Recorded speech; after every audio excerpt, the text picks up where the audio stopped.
What's up, everybody? Welcome to another edition of At a Glance, a series in which I give you an appetizer sampler glimpse into a particular faction in 40k. The goal behind it is to help you decide if you want to look further into the force on your own, or maybe even start collecting that force as well. So up on the chopping block, which has been requested for a couple of months now, but with computer issues I wasn't able to get to it, is the Astral Knights Space Marine chapter. The Astral Knights were a loyalist Space Marine chapter that were destroyed by the Necron world engine, but in their sacrifice there, the world engine was able to be stopped. So that is their big claim to fame as a chapter, is the world engine situation that they were a part of. Aside from that, we don't really know too much more about them. What we do know is that they are a successor of the Imperial Fists Space Marine chapter, so they're descendants of Rogel Dorn. And we do know that they assisted the Grey Knights and Flesh Terrors, which is an interesting combination right there, in banishing the powerful Demon Prince Makar in a brutal campaign that was successful. So that was some other battle that they are noted for. But their claim to fame is their self-sacrifice to help stop the Necron world engine. The Necron world engine was Tomb World Borsis that was awakened and as an artificial Tomb World, which is a big source of inspiration for the concept behind my theoretical Necron test model idea. This is a random tangent and side note. The world engine came to life and moved to the Vidar sector of space. So the Necron world engine was obliterating planets of life with their Gauss projectors. The planet was still there, but all life was just destroyed, and it was rampaging through that sector of space. The Imperial Navy, accompanied by a dozen Space Marine chapters roughly, and their naval assets, could not put a dent on the world engine. They could not teleport. Attempts at teleporting and drop podding were met with disaster, I should say. They were meant to succeed, is what I was getting at, but they did not. They failed horribly, so lives were lost in attempting to get onto the world engine. And then massive bombardments against the world engine shields were all for naught, and a massive amount of casualties in the millions, counting probably hundreds of millions if you're counting planets as well, was mounting up. So the Astral Knights took it upon themselves to take the initiative, and what they decided to do was take their massive battle barge, which is nowhere near the size of the world engine but big in its own right, and smash it with a full head of steam into the shields of the world engine, basically ram this artificial planet. And it succeeded. A battle barge is no small little rinky-dink ship, so it was able to pierce through the shields. And once the battle barge pierced through the shield, it was basically a wreck, and I believe smashed into the world engine's surface. But before that happened, they deployed from their battle barge. The entire chapter that was there deployed, over 700 Space Marines, basically their full fighting strength, and managed to deploy into the surface and run amok. Basically, if it looked important, they smashed it. They blew up weapon forges, they blew up generators, they blew up any command and control nodes that the Necrons had set up on the world engine. And while they were being attacked by a massively overwhelming number of Necrons, they persisted on and fought to the last.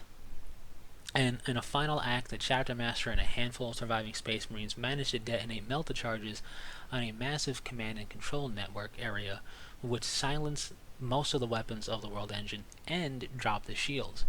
This allowed the Imperium's forces to bombard the world engine to oblivion and therefore destroy the world engine of the Necrons. So, in sacrificing basically the entire chapter, they were able to stop this seemingly indestructible war engine. So, pretty important stuff.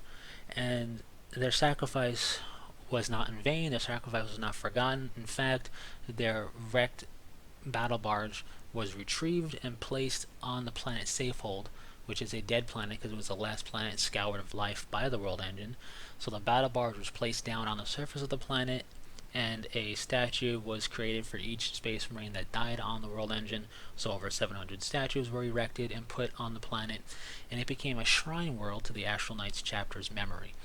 And each chapter that was present there basically has a couple of Space Marines each on planet guarding and looking over the shrine out of honor for the Astral Knights chapter. So a pretty important deed was done by this now dead chapter.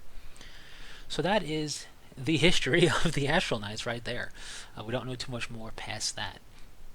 But with that said, before I go into color scheme, which is going to be the last thing I talk about with this chapter because of reasons, let's talk about amassing a force of Astral Knights. If you wanted to collect this force because you like the idea behind them, they are very much an honor-bound chapter that has lots of ritual duels and whatnot. They are a Son of Dorn, essentially, so they're very much like that personality type the Imperial Fists are. So if you like that concept but don't want to paint up a yellow army, and you don't mind the fact that the chapter is dead, you could collect the Astral Knights. So, being an Imperial Fist successor, I recommend the regular Space Marine Codex with the Imperial Fist chapter tactics. I think that would be the best way to go about collecting an Astral Knights force. Any of the generic Space Marine kits out there will work just fine for the Astral Knights. Playstyle, really, I mean, yeah, they're Imperial Fisties, so they're kind of more siege type and, you know, slow progression of just churning the enemy to butter, if you will. But if you wanted to be more fast assault style or more static gunny style, either would work. Obviously they were running gunning on the World Engine, but doesn't mean they weren't trying to use overwhelming firepower whenever they could or what have you. So playstyle really doesn't matter too much because a chapter can accommodate basically almost any playstyle. So with that said, when it comes to painting them up, however, we have a little bit of a hiccup. The original Astral Knights chapter's color scheme was silver with blue trim, blue knee pads, blue squad markings, and their chapter symbol was crossed swords pointed upwards. A nice, simple, yet effective and good-looking color scheme. Pretty similar to the Astral Claws if you think about it, but that's no fault of their own. It's just a common color, silver, when you think about it. So that was their original color scheme, and for the novelization of the World Engine battle and all that, the cover art depicts the Astral Knights that way, and I would have to imagine, even though I didn't read it, if they were describing the Astral Knights visually at all in that book at some point, which I imagine they would, it was most likely describing them silver and all that jazz. However, if you got the limited edition Space Marine Codex, there is the Adeptus Astartes Successor Chapter booklet, loaded full of different color schemes for a bunch of different successor chapters. The Astral Knights are in there, and they look very different from how they are depicted originally. What they did here is they made the Astral Knights, as you will see at some point in the slideshow, a dark blue metallic almost for the main armor color, silver chest emblem, black helmet, black shoulder pad inset, and white squad marking, and their symbol is more akin to the Black Templar symbol, only in this case it's white, and it has a little red halo in the center.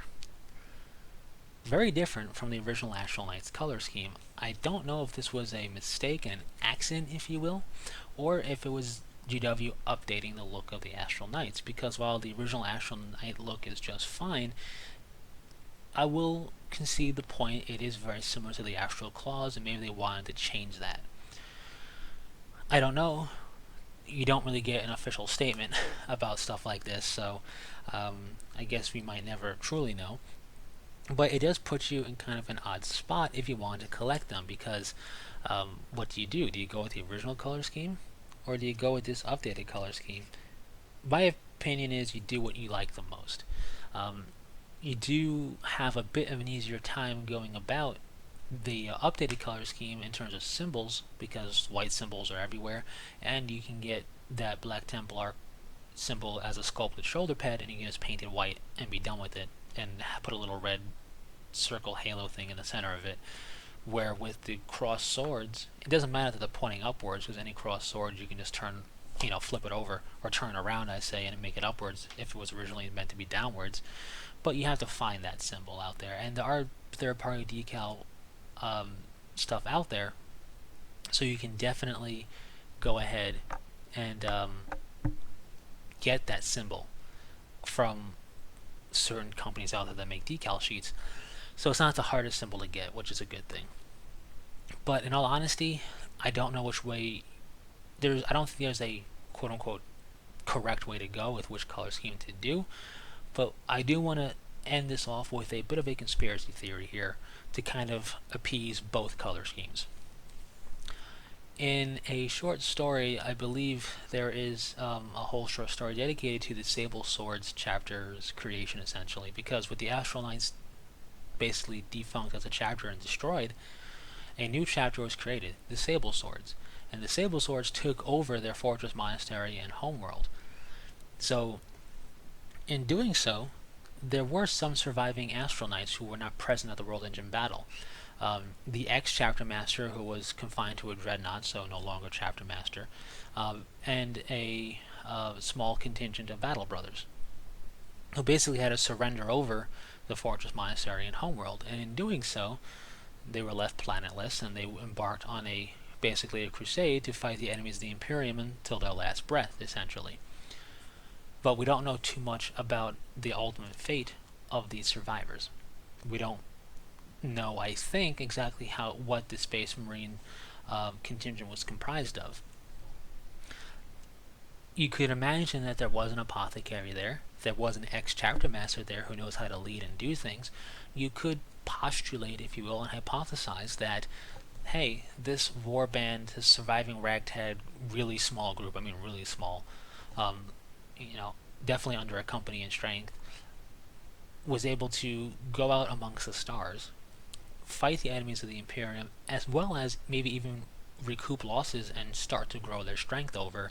And you can make the conspiracy theory idea, or the huge bit of speculation, that this new Astral Knights color scheme is the Astral Knights chapter kind of reborn as a whole new chapter through these survivors. I'm not saying that's official, I'm just saying that's a way you could have your cake and eat it too for either color scheme. So that's just one little bit of speculation and hypothesizing that I'll do in regards to having two very different color schemes. Typically what I would say is it's just an updated color scheme, and this is what the Astral Knights now looked like. But if that doesn't float your boat, you could always use that kind of hypothesis if you wanted to. And that is one of the nice things, and also kind of annoying things, about the 40k universe and Space Marine chapters and color scheme stuff, not just for Space Marines but stuff from 40k, is we don't really get a definitive answer on a lot of stuff like this, so it's open up for interpretation, which is both nice and a little bit frustrating sometimes. But either way, that's it for the Astral Knights Space Marine chapters. Thanks for sticking through it. It's a cool chapter that had a very noble end to it, for sure. It definitely epitomized the Space Marine way of doing things. So hopefully you've enjoyed. If you have any questions, comments, or any other requests, feel free to post them in the comment section. I'll get to them when I can. And until next time, take it easy.